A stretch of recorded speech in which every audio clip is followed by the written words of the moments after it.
Cute little classic shape. I love it. You see my ducks? They're running back. Good morning. Welcome back to Sage and Stone Homestead. My name is Heather. The ducks can weasel through the fence that they're in and they spend the morning out here. This is the area that I call the courtyard.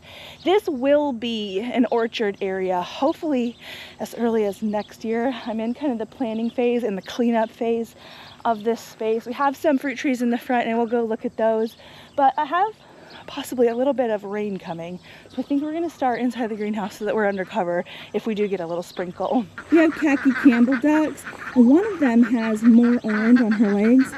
We call her Marmalade. Look at him go through.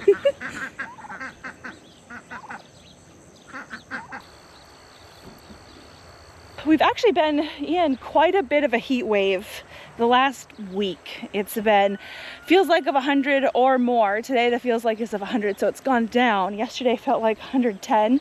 Plants don't care about the feels like temperature. That only matters to us mammals. Actually, a lot of plants can do better in the heat when there is humidity in the air. A dry heat will just suck the moisture out of the plants, while a wet heat, that's horrible for us. The plants actually get to retain some of that moisture with, you know, their just normal transpiration processes. So in this greenhouse, I'm growing quite a few brassica plants, which are cold-loving plants. I've got cabbages here, Brussels sprouts here. We'll get a closer look at everything. And this is the first year that I have planted brassicas this early. My goal is to try to get everything, all the brassicas harvested before we get the short day lengths going and the super cool days. So right around the middle of December is really when I want to be harvesting the last of the vegetables out of here. Hopefully by like Thanksgiving would be ideal, but at least by Christmas.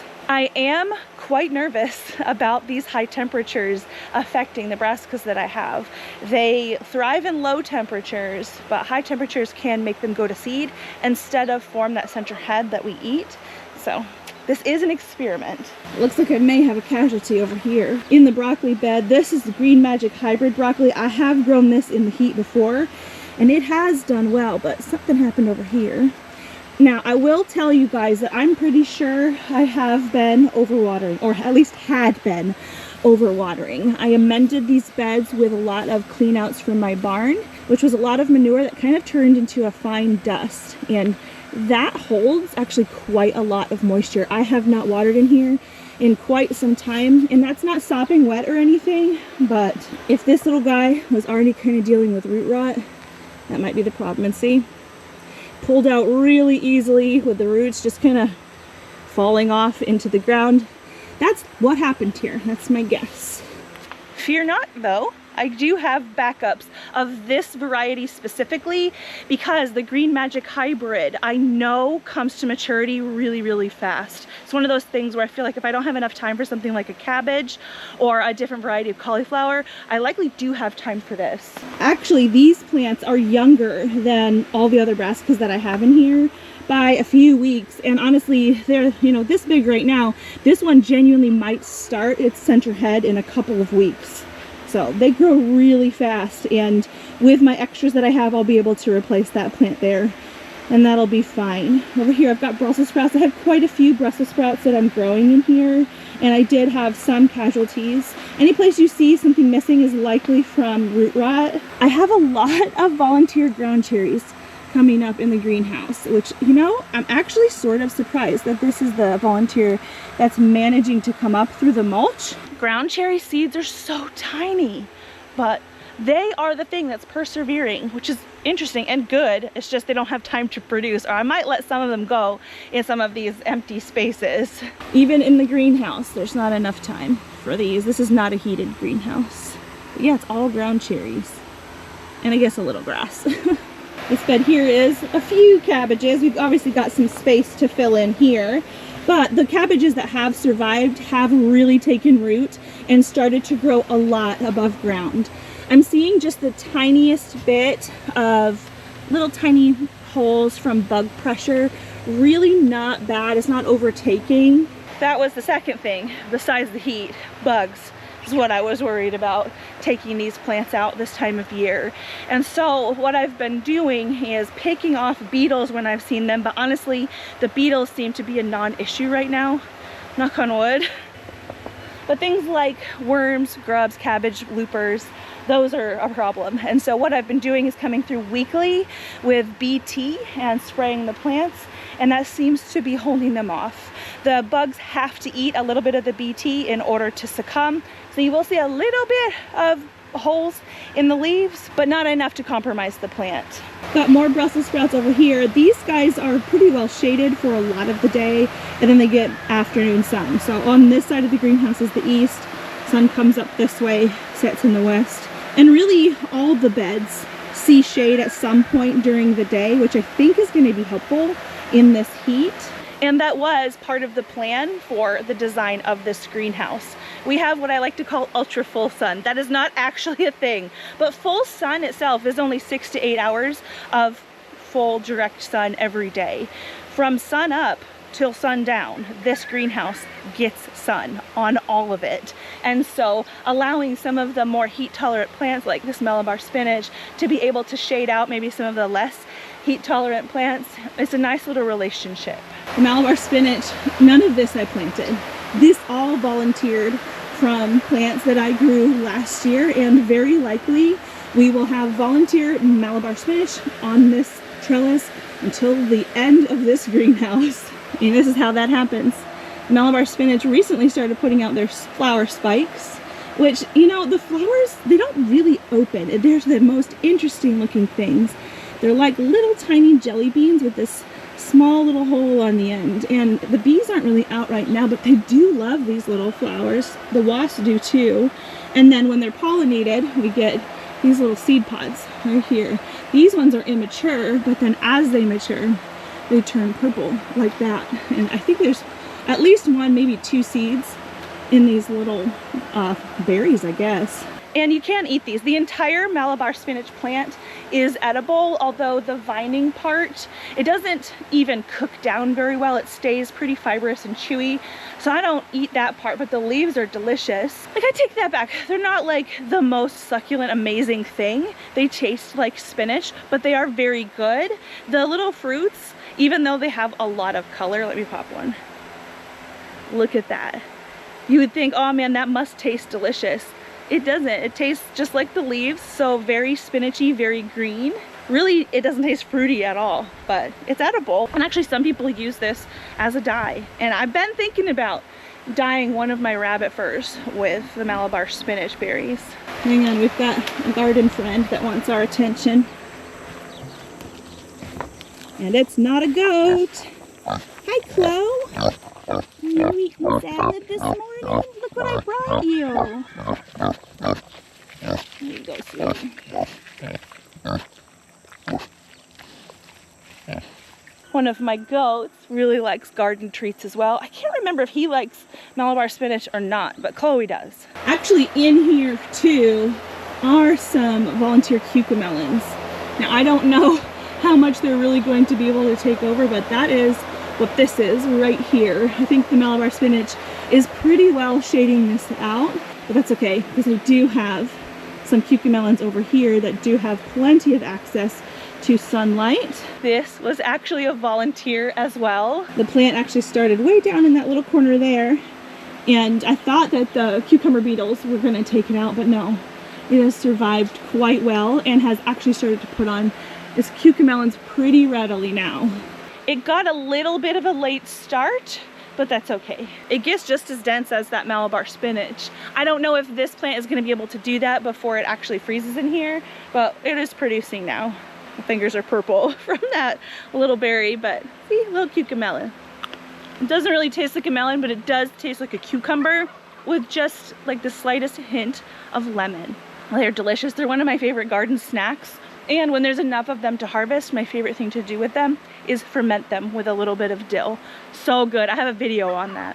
This glorious tomato was a volunteer as well. The blue cream berry, this creamy yellow color with the purple shoulders. Beautiful and delicious. I've harvested a lot of them that are lower down, but some of them are getting pretty mature up there. even when I'm standing on a bucket and reaching through the cattle panel. Sometimes it's hard to harvest up there, but that's okay. Those tomatoes will eventually fall and be next year's volunteers. I guess I still kind of have some Brussels sprouts along in this bed, but they did not fare as well. Now, I will say that this particular bed did have more of harlequin bug pressure, and I think they really did, especially this plant in. But I think it was a combination of harlequin bugs and overwatering. I'm gonna have to completely replant this bed, and I'm gonna put lettuce in here, I think.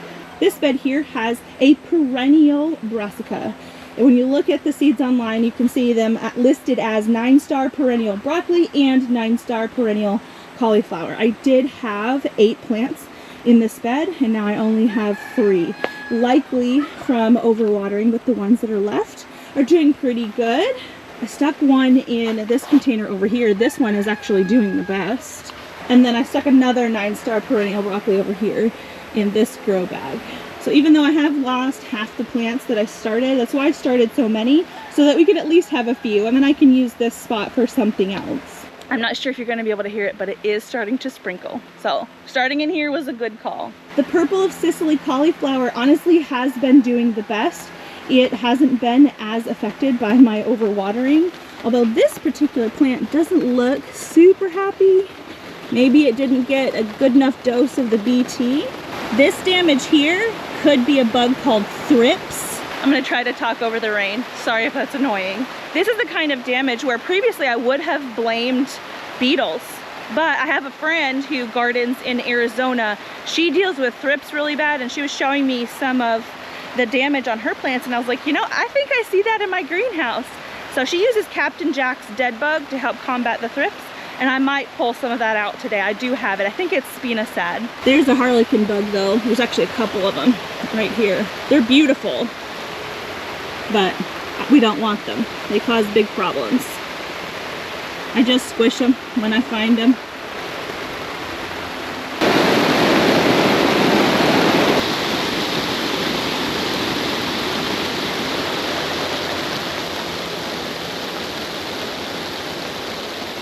There we go, it slowed down some, so now I don't have to yell at you for you to hear me. But I just picked off, it looked like an armyworm off of that cabbage. And I've been wondering if my BT that I have is maybe starting to lose its efficacy. I've had that bottle for a really long time, and BT is a living thing. It's a bacteria, and over time, without anything to eat, that bacteria is gonna die. And so I think I need a new bottle of BT, and things will work a little bit better in here. I think it is working, it's just not working as well as it normally does. So it's just not as potent, and we need some potency if we're gonna be doing this experiment. I've got a couple of melon plants over here that are very interesting. This one is basically dead. I've left it hoping that this little melon will mature. I don't know if it's going to. It's pretty squishy. This is probably a Chloe treat because, you know, they shouldn't be bouncy like that. It's been a weird melon year for us. We really haven't gotten any. The kids have in their garden, but I really haven't.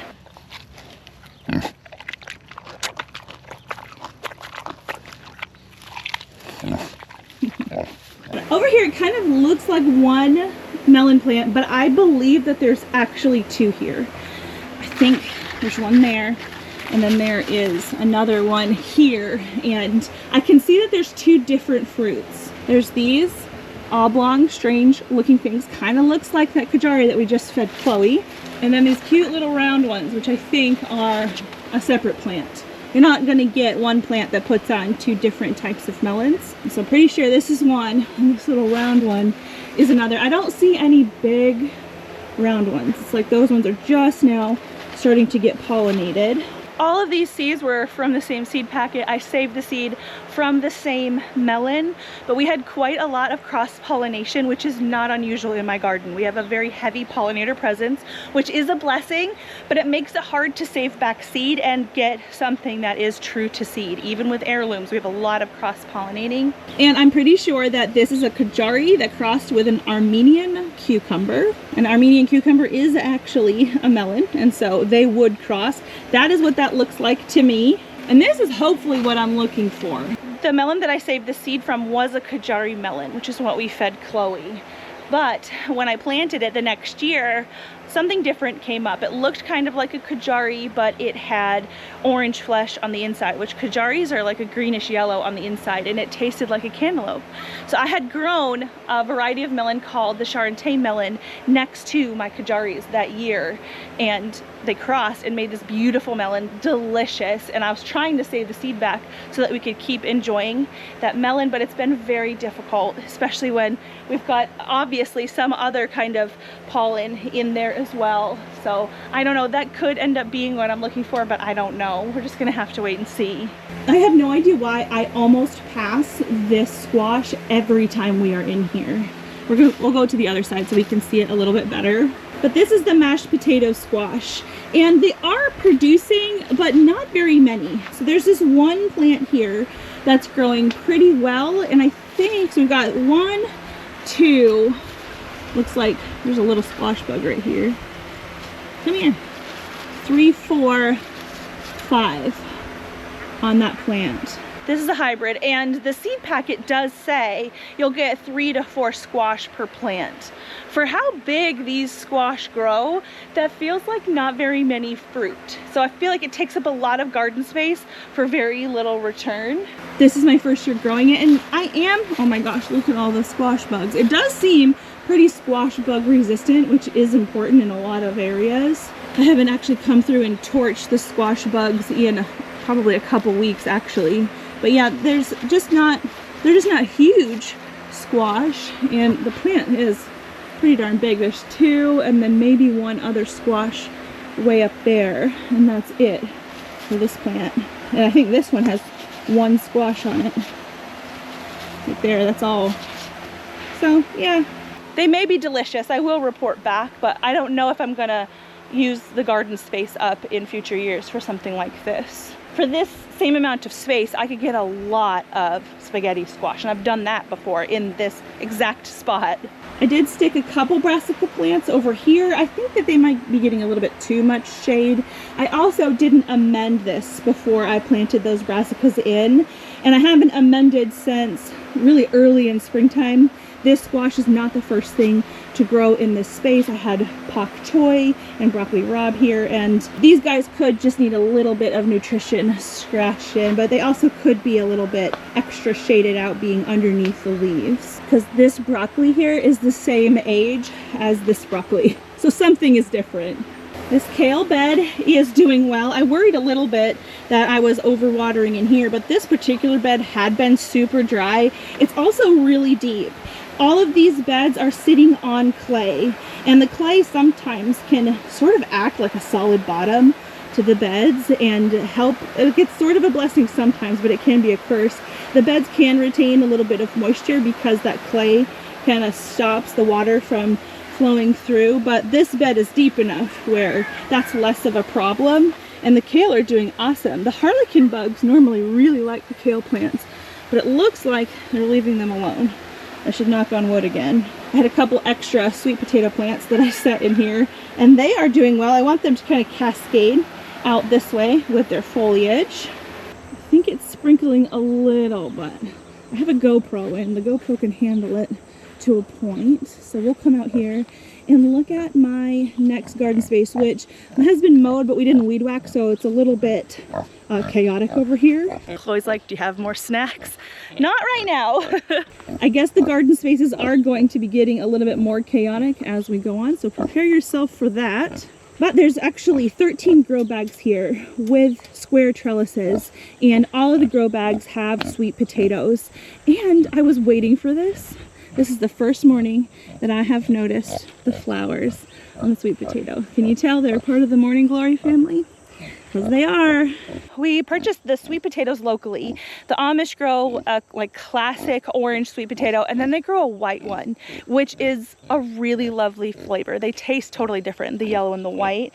The white one has more of like a nutty, creamy, buttery type sweet potato flavor, while the sweet potato, the orange one, is the more classic sweet flavor that is somewhat nutty, but it's not as nutty as the white one. Do I know which bag is which? No, it's going to be a surprise when we harvest. Next up are the peppers. I have been harvesting peppers. We've been eating them fresh. I haven't done any preserving. Some of the branches have broken, and so you're gonna see some peppers that look pretty darn sad. Chloe says, I would like that, please. Okay. Oh my goodness, aren't you so happy to be over here? These guys here are Edgevarsky peppers. They are a roasting pepper. They are actually delicious when you eat them fresh. And then back here I have pimentos. And these guys, I have actually cut some of these up and eaten these fresh as well. The thing with these is the skin is pretty thick. And so what I did was I chopped it up kind of small and stuck it in a pasta salad. And the thick skin, even when I diced these up pretty small, it was a little bit of an off texture. So I think I will go to my original plan with these, which is to pickle them. Our Amish friends like to put pickled peppers in a cheese spread, and it's delicious. So I figured we could make some of that and share it with them. So that's what we'll do with these. A lot of this has gone by the wayside. I actually harvested the last of the squash. I actually harvested a lot off of this lane the other day. I'll put a picture in right here. I came out with just a small basket and a tray, and I ended up needing to grab my whole wagon to fill it up. So there's not a ton to see out here, but there's a little bit. This spaghetti squash plant actually is newer. I had done a little bit of a succession planting with that. It's not the happiest plant that there ever was, but it is trying to produce. So I'm gonna let it. I don't really have anything to put out here for a little while. I do have my backup brassica plants that I talked about. They are under grow lights in my shed. I do have space in my greenhouse, so I'll probably do a lot of filling in with those in there. And then whatever's left over, I will stick out here. But there's even space right now, so I don't really have to worry about cleaning this up right now. I do still have my second wave of tromboncino squash is starting to mature. This is what they look like green. And I haven't really harvested any green, just a few. Look at how big this one is. That one is starting to turn. It's a huge one. This autumn frost squash has been amazing. It's been cranking out the little baby pumpkins all year. There's several still out here, even though I harvested several the other day. There were some that weren't ready. And surprise, surprise, my Armenian cucumber did survive the onslaught of cucumber beetles, and it is doing well. There's a happy bumblebee up here. I have been coming along and taking my tomato clips and helping it find the trellis. And so I have clipped off my pole beans. That's why they look so dead and crispy. That's because I plan to clean this up soon. But a lot of vines are easier to remove from the trellis when they're dry and brittle, for obvious reasons. So what I did was I cut them off at the base and then just left them so that the ultra full sun that we have can dry them out, and then they'll just fall right off of the trellis. Work smarter, not harder, because I don't need the space. I don't, maybe we'll find a tomato. Okay, this is our first garden tour with Chloe. But I did notice the Armenians are starting to produce. They get real big. They look kind of like that melon that we had in the greenhouse. This one is striped. They do have like a white Armenian too. This one will have green stripes, a lot like what you saw in the greenhouse. Now the tomatoes, lots of them have gone by, but as you saw in the harvest picture, I have been harvesting still. This particular plant is doing halfway okay, and that's something that I've noticed with like cherry type varieties, is that they tend to handle disease and heat and other like late season issues a little bit longer into the season. My slicers though, they're pretty sad and sickly. I haven't done any kind of maintaining out here, and I'm probably done. I'm just letting them ripen the fruit that they have, and we'll come out and harvest that as needed. There you go. Yeah, I think she likes this arrangement. Underneath the tomatoes is where I have my bush beans growing. And this is working out well because as the tomatoes are dying back, we've got production out of the beds anyway. And as you saw in the harvest picture, they are doing well. Out of that harvest, that basket full, I got 5 quarts of canned green beans plus a half-gallon bag that we are going to eat fresh tonight. My goats are not early risers, so that's why we're not seeing Farrell the garden goat out here right now. But he is, or actually all of them are, starting to eat the pumpkins that are out here. We'll go in there. Can you guys hear my neighbor's cows? He's out there with them. He's hauling the feed trough, so they're excited. These pumpkins are volunteer Dutch fork pie pumpkins. And for the most part, the goats leave them alone, but they will eat the fruit. And here we go. You can see they've had their way with this pumpkin here. And that's all right. Pumpkins are a natural dewormer for goats. I think the jury's still out on whether it's the pumpkin seeds or the pumpkin flesh, but in any case, I'm not mad that they're eating it. I do have my own little pumpkin patch in the perennial garden. So this patch is for the goats and they've been enjoying it. I actually saw Warden over here the other day, so there's probably a pumpkin in here. Or was. No. In any case, they've had a blast. There's a future snack for them. They grow really fast. Shaika, you want to come harvest a little corn? Kids are awake. Their garden, the paths are a little bit overgrown. We have been re-siding and insulating our house, and it's been an all hands on deck situation. So the weeding and mowing of their garden kind of took a back seat. But I think that some of those popcorn are ready to take off. Like this one? Yep, like that one. We'll go in there.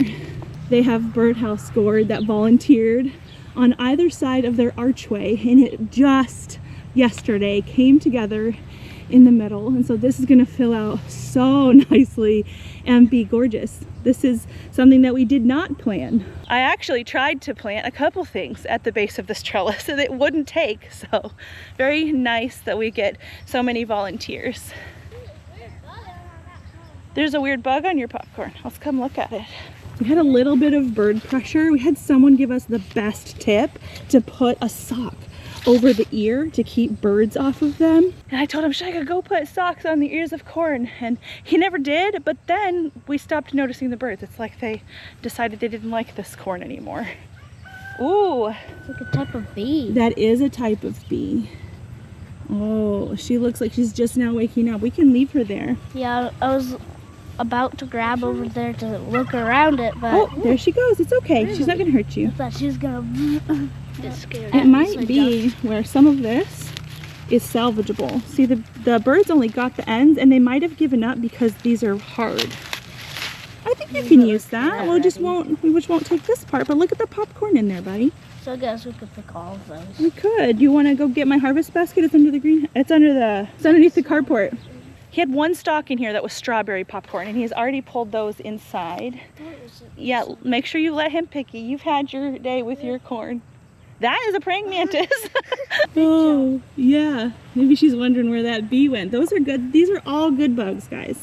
Anyway, I wasn't sure the strawberry popcorn was going to produce because it was like the only corn that initially had germinated in here, and then we had to buy all new seed. So it actually came up and tasseled first, and a single stalk normally isn't going to pollinate super well, but it did. What we're doing is taking this off now, and then we're sticking it in the house where we have a dehumidifier, and that's going to help dry this out even more. But these are nice and crispy. You got a big one, can I see? It has the bites in it, but... I know, but there's a lot still underneath. They just did the tiniest bit of damage. This one, it's barely any bumps here, but... You can see. I mean, it's not going to get any bigger, so you might as well take it off. Ah, there's a cricket in there. There's a cricket? 2 of them, actually. I think they're breeding in there. Look at that. There's only one piece of popcorn that I know of that has fully been eaten. Okay. Dang. See, they did good. I bought a little device to help us take the kernels off of the cob. It's not here yet, but these need to dry out some more anyway. There you go. Have fun. I'm going to go to the rest of the garden. The kids actually did put a second planting of watermelon in here. I think they actually overplanted. I think there's 3 watermelons in this bed. They are smaller watermelons, but they liked them, so they're doing pretty good. For the most part, they use their garden for fresh eating. There are a few cucumbers. This is a dragon's egg cucumber, which took a while to start producing, but it is right there. This one didn't get that well pollinated. That one didn't get well pollinated? I picked it and it just ripped open. And it's just tiny little nubs everywhere. So you see how each silk is attached to a kernel, each one of these hairs, and they have to get pollen on them for this kernel to develop. So yeah, that one wasn't pollinated very well. It probably tried to come up when the tassels were starting to die off. There are some tomatoes out here, but for the most part, what they're bringing into the house are peppers. Big ones at that. This is all fueled by bunny poop. That's huge. I didn't know the popcorn ears would get that big.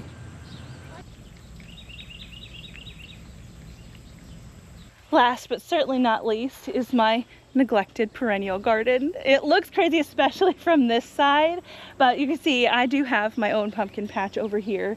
It has gotten really big. There are quite a few big pumpkins in here. Actually, one of them is kind of hanging off of this trellis over here. I did have some melons, but the melons were not doing well. They just quickly died. So the pumpkin said, that's okay, I will take over. Look how big this pumpkin is. It's just hanging out in between the trellises. That one might need some support.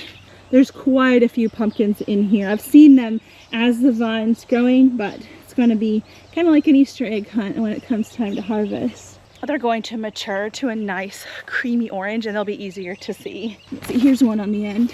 That one has a little bit of mispollination, so it's kind of funny shape, but it's glorious. This makes me happy. I know it stresses some people out.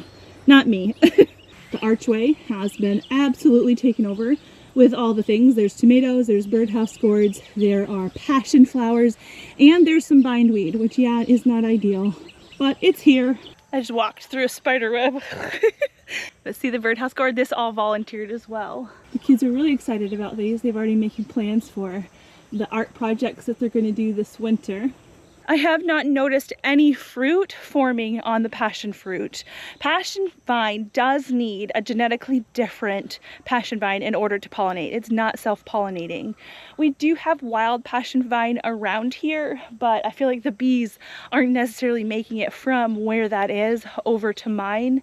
And I did have two different lines. I had some that I started from seed here, and then I bought some from Etsy.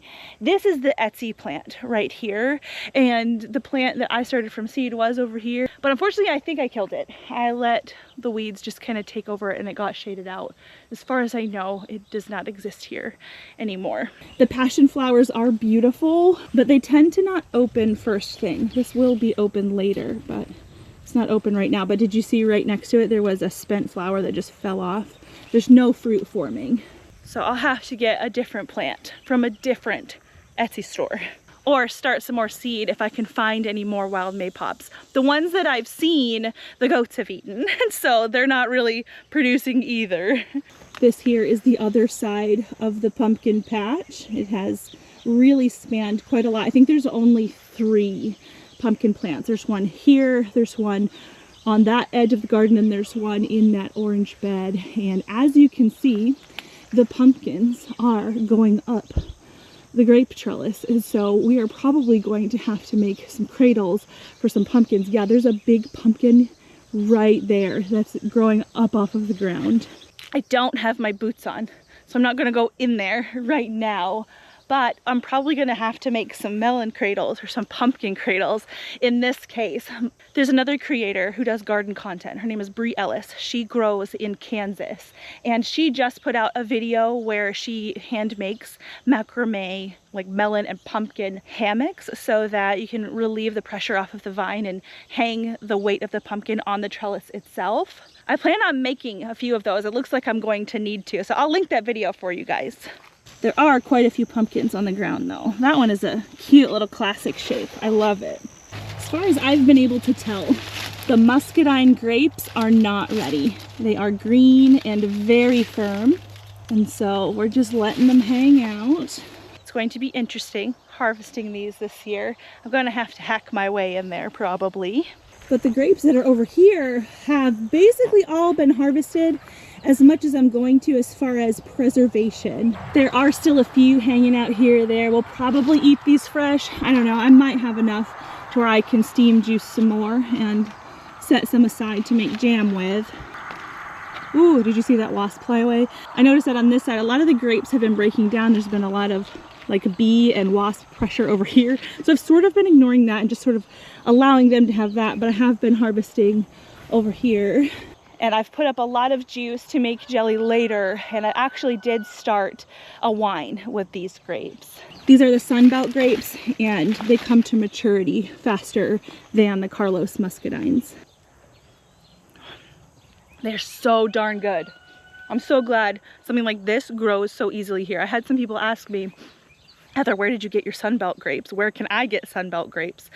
I don't know where you can get Sunbelt grapes. I bought these locally. There's a little Amish nursery not far from me. They have these grapes, and I'm pretty sure they propagated them. It's possible that I can propagate some, but I don't think this is the time of year for that. It wouldn't be the time of year to establish a grapevine. So maybe next year I can propagate some of this. The Jerusalem artichokes are massive. Still no flowers. One of my viewers lives in Florida, and she said, Heather, mine just flowered, so yours shouldn't be too far away.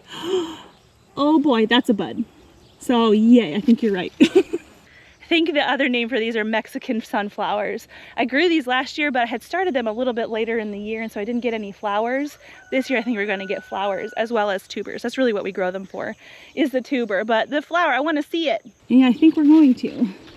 I have let my cinnamon basil just go to seed. It's overtaking my sage a little bit, but I guess I'll allow it. This is kind of that time of year where you start to just let the wild garden do the thing. Obviously I gave up kind of on this space a little bit earlier than I usually do, but that's okay. It is able to be remediated, just probably not in the heat of the summer. And a few garden tours ago, I told you that I thought 2 out of the 3 raspberry plants died.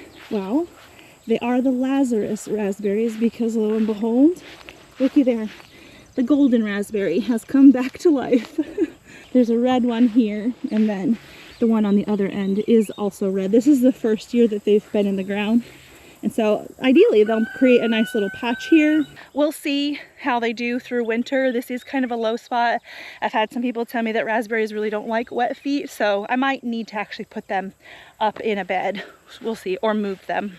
Here is the front yard orchard. There's not a lot to really report out here, except a lot of you helped me realize what disease is afflicting our pears, and I think you're right. I think it is fire blight. This here, it's like dying on the ends, and it does kind of creep down. This tree had fire blight last year, and we did cut off a lot of the branches. You can see here we even cut off like the main part of the stem. It's trying to recover, but I think what we might do is just pull these 2 pear trees out and then stick my pawpaw trees here. I've got a couple of them that do need a home. Pawpaws don't get fire blight, so I'm not really worried about sticking them in the same planting hole. I'm going to be looking for resistant varieties of pears and apples to stick in the orchard by the greenhouse. Good morning. You got a whole harvest basket? Where is it? It's in the house. Okay. All the other trees are just kind of doing their thing. There's not a lot of fruit production happening right now because everything is really small. But that's everything that I have right now in the mid to end August. The fall garden is coming along. Fingers crossed that this heat wave doesn't affect things too badly and that we can get a handle on the bugs that are trying to take the harvest. Thank you so much for joining me in the garden today. I'll see you guys again soon.